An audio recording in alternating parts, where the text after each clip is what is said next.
Assalamualaikum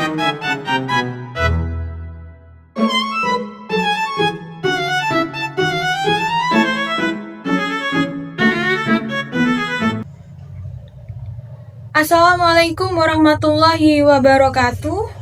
Perkenalkan, nama saya Reva Alian Nurrahman. Saya dari program studi Ilmu Komunikasi Universitas Siber Asia dengan NIM 25050101007. Di video kali ini saya akan memaparkan tugas video untuk memenuhi tugas UTS dalam mata kuliah Pengantar Corporate Communication dengan dosen pengampu Ibu Rosana SSMIKOM AMIPR JPS. Simak video berikut ini. Apa sih pengantar corporate communication itu?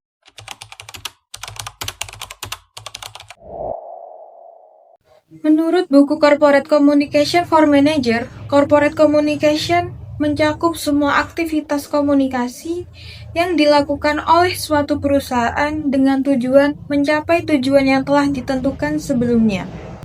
Dari segi perspektif, komunikasi merupakan elemen penting dari sistem pengendalian manajemen perusahaan. Sistem ini berfungsi sebagai sarana untuk memastikan operasional bisnis yang efisien dan lancar dengan mengarahkan perilaku, memotivasi karyawan, memantau atau mengawasi kinerja, serta mengevaluasi hasil.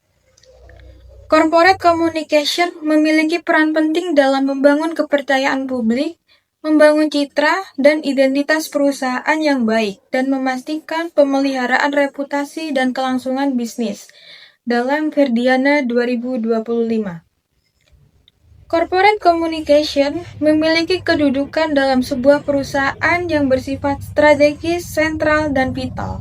Departemen ini bertanggung jawab atas semua komunikasi, baik secara internal maupun eksternal, dengan tujuan membangun, memelihara, memperkuat citra dan reputasi perusahaan.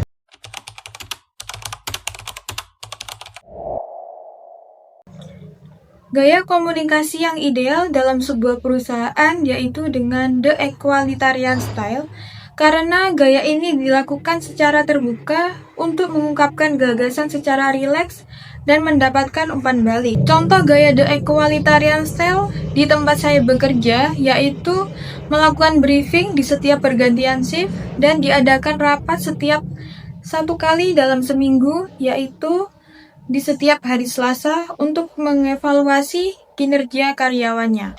Urgensi dan tahapan perusahaan dalam membangun relasi dengan customer yaitu dengan beberapa tahap. Yang pertama, iklan merupakan presentasi dan promosi publik berbayar atas ide, produk, atau layanan yang dilakukan oleh pihak yang teridentifikasi dengan jelas. Contohnya, sponsor.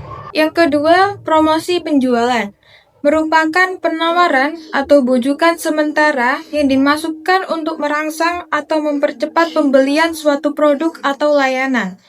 Yang ketiga ada penjualan personal, merupakan aktivitas menawarkan produk secara langsung kepada calon pembeli melalui percakapan lisan agar terjadinya transaksi. Yang keempat ada hubungan masyarakat pemasaran, merupakan sebuah upaya atau aktivitas yang dirancang khusus untuk memperkuat, mempertahankan, atau melindungi reputasi perusahaan atau produknya. Perbedaan antara identitas perusahaan, citra perusahaan, dan reputasi perusahaan.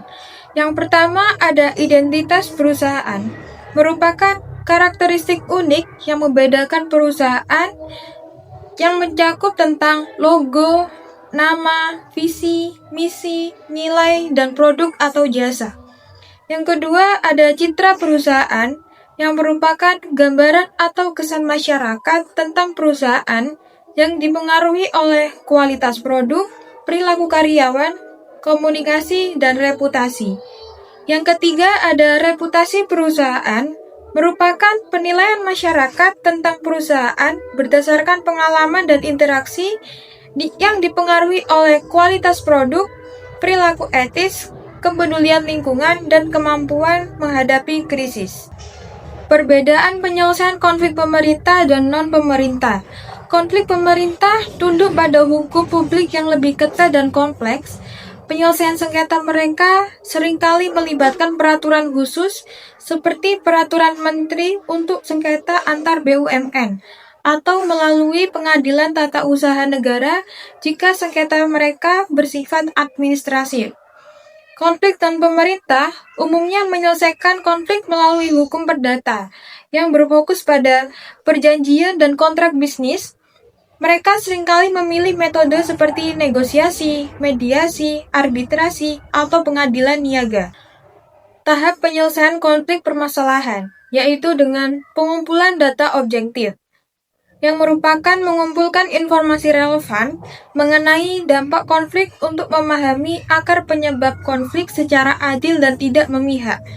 Yang kedua dengan mengidentifikasi win-win solution, yaitu ajukan pertanyaan terbuka atau dengarkan secara aktif dan netral pihak-pihak yang berkonflik.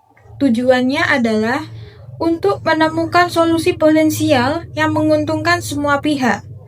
Yang ketiga, memfasilitasi negosiasi.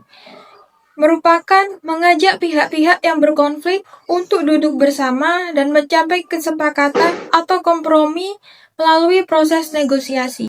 Tahap yang terakhir yaitu dengan mendorong rekonsiliasi, yang merupakan menyarankan upaya untuk mencapai persatuan atau perdamaian dengan mengusulkan resolusi, kesepakatan, atau bentuk kesepakatan lainnya. Sekian video pemaparan kali ini. Wassalamualaikum warahmatullahi wabarakatuh.